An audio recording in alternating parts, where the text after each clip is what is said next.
સુરતમાં ખાડીપુરની જે સમસ્યા સર્જાઈ તેનાથી લોકો ત્રાહિમામ પોકારી ઉઠ્યા। ભારે વરસાદી માહોલ જોવા મળ્યો હતો। સુરતમાં ખાડીપુરની ગંભીર સમસ્યાના કારણે હવે ત્યાં કાયમી નિરાકરણ આવવું ખૂબ જ જરૂરી છે અને તેના નિવારણ માટે વહીવટી તંત્ર દ્વારા એક મહત્વપૂર્ણ નિર્ણય લેવામાં આવ્યો છે।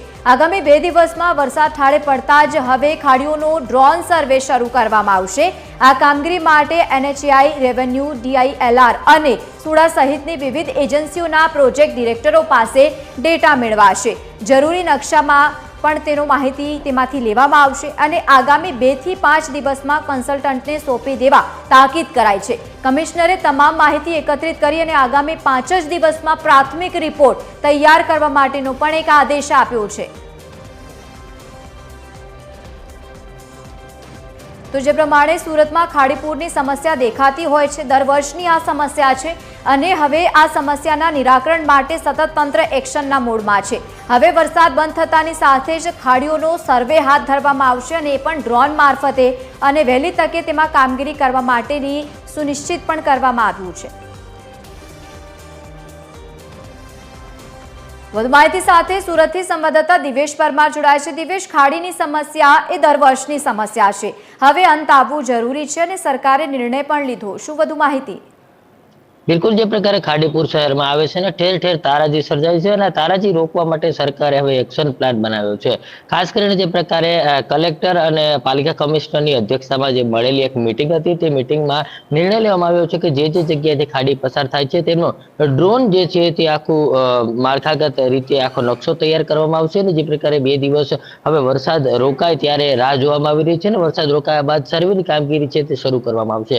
ખાસ કરીને આ ખાડીના પૂર જે આવી રહ્યા છે તેને કઈ રીતે નિવારી શકાય તે માટે થઈને આખી અલગ અલગ જે ટીમ છે તે ટીમ બનાવવામાં આવશે અને ખાસ કરીને જે પ્રકારે જરૂરી ડેટા, નકશા અને આગામી 2 થી 5 દિવસમાં કન્સલ્ટન્ટને સોંપી દેવામાં આવશે અને આ કન્સલ્ટન્ટને સોંપ્યા બાદ જે પ્રકારે 5 દિવસમાં રિપોર્ટ જે છે તે આપવાનો રહેશે। ખાસ કરીને જે પ્રકારે NHAI, રેવન્યુ, DILR, સુડા સહિત વિવિધ એજન્સીઓ જે છે તેમના પ્રોજેક્ટ ડિરેક્ટરો પાસે પણ સર્વે કરાવવામાં આવશે, જેથી કરીને તેમના વિસ્તારની જે જમીન આવેલી છે તે જમીનોની તેમને ખાસ ખબર હોય છે અને કઈ રીતે ત્યાંથી કઈ રીતે આ ખાડીનું નિરાકરણ લાવી શકાય તે તમામ બાબતોને આવરી લેવામાં આવી છે અને તેને જ લઈને અધિકારીઓની મળેલી બેઠક એક મહત્વપૂર્ણ સાબિત થશે અને આગામી સમયમાં જે પ્રકારે ખાડીપુર કઈ રીતે ડામી શકાય તેને લઈને હવે ડ્રોનથી સર્વે કરવાની કામગીરી જે છે તે 2 દિવસમાં શરૂ કરવામાં આવશે અને 5 દિવસમાં રિપોર્ટ છે તે આપવાનો રહેશે। એટલે એકંદરે સુરત શહેરમાં જે ખાડીપુર આવી રહ્યા છે તેમને હવે ડામવા માટે થઈને તંત્ર જે છે તે તૈયાર થયું છે।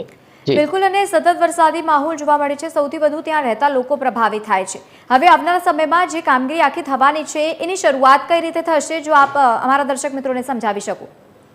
બિલકુલ, અત્યારે જે પ્રકારે આખી ખાડી જે છે તે આવી રહી છે તેમાં ખાસ કરીને ખાડીની અંદર સુરત જિલ્લાનું પાણી આવતું હોય છે અને આ સુરત જિલ્લામાં જે વધારે વરસાદ પડે છે તેના કારણે તેનું પાણી શહેરની ખાડીઓ મારફતે તાપી નદી અને દરિયા સુધી જાય છે। એટલે એકંદરે જે પ્રકારે તાપી નદી છે તેમના પર જે દબાણ થયા, જે ખાડીઓ છે ખાડીઓ પર જે દબાણ થયા છે તે દબાણ સૌપ્રથમ કઈ રીતે દૂર કરી શકાય તે બાબતે આખો એક્શન પ્લાન બનાવવામાં આવશે। સૌપ્રથમ તો જે પ્રકારે અગાઉ જે ખાડી કઈ રીતનો આખો રૂટ હતો, ક્યાંથી પસાર થતી હતી અને તેને જ લઈને આખો આ રૂટ તૈયાર કરવામાં આવશે અને ત્યારબાદ આખું આ નિરાકરણ છે તે નિરાકરણ લાવવામાં આવશે।